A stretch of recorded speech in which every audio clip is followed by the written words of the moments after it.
Hello everyone, welcome back. So in this video, we are going to create an API using API gateway and Lambda function. And in the end, we are going to use this curl command to access this API. So it was able to access. So we have got 200 OK. And whenever we have deleted this API, you can see the response. We were not able to access those API. So let's go ahead and see how we can create this API. So initially, we are going to create the Lambda function. For that, we'll be going to the compute. So select all services, and here go to the compute section. And here you can see Lambda. So click that. So once you're here, let's go ahead and create a function. So here, select the author from the scratch and coming to the basic function name. Let's add it from the documentation. So I'm using the documentation. So I'm following those steps in order to create this video. So I'll be also keeping that in the description for your reference so that you can refer that. So I'm using the function name and coming to the permission. By default, the Lambda will create an execution role with the permissions. But according to the docs, they have told us to, select some drop-down list, but we don't have any. So we'll just leave it as default for now. And advanced settings, default execution, we'll just leave it as default for now and click create function. So we have done creating this function and now we have to add this code, right? So it's creating, let's wait for that. And it's done. Now let's go to the code section and here we have to add the code. So I'll be adding the code here.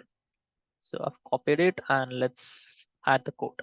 So we have done this and now you have to deploy the code, right? So click deploy. So basically AWS Lambda is a serverless computing service that lets you run code in response to the events without managing the servers. So it allows you to execute functions in a scalable and cost-effective way with the automatic scaling and pay-as-you-go pricing. That is definition according to the docs. So I have deployed it. So once we deploy it, the next thing is we have to create this API, the Hello World API. So for that, let's go the other terminal and click services and go to the content delivery. So where is it? Where is it? Where is it? There you go. So here we have API gateway. Click that. So once you're here, let's go ahead and create this REST API. So we are talking about REST API. So we already discussed about what is REST API, WebSocket, and HTTP API in our Instagram channel. So don't forget to check that out. So let's go ahead and build the REST API. Click the REST API, select the new API, and coming to the API name, let's select it from the documentation. And I'm going to add this. It's Lambda simple proxy. You can add the description if you want. And coming to the endpoint, let's leave it as original now and create API.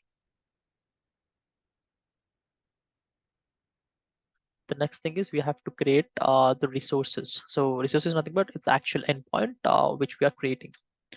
So let's go ahead and create the resource. In this case, we'll give the name Hello World.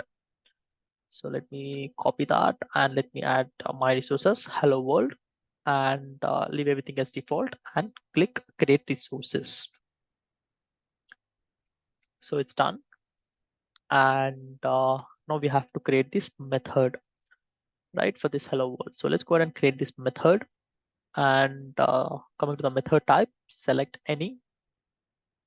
And here, the one that we have created. Click and leave everything as default and create method. So it's done. Now the final step is deploying the API. So click deploy and coming to the stage, new stage, and stage name, let's select it as test and click deploy. So now we have got the URL. So now we'll use this URL to access that API.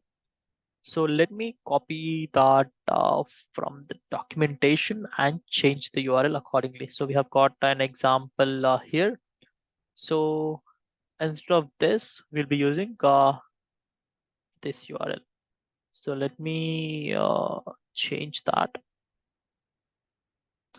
So we have changed it, and we're passing John, Seattle, and Thursday, right? So copy that and open your command prompt and let's paste it, right? So everything seems okay, and let's go ahead. There you go. So we have successfully got 200 okay. So we are able to access those APIs, right? So that is how you can create this API and access using the curl. So basically the curl is nothing but it's a command line tool and library for transferring data with these URLs. So it's often used to make HTTP request to these web servers, allowing you to retrieve or send the data from the command line. So I hope you guys understand the concept of today's video, and make sure you delete all these. Go back, API, click delete. So I usually delete them just to be on safer side. Delete. So yeah, coming to this video, I hope you guys understood the concept of today's video. If you have liked the video, please click the like button below, and if you subscribe to my channel, please do subscribe to my channel, and please share the video. Thanks everyone.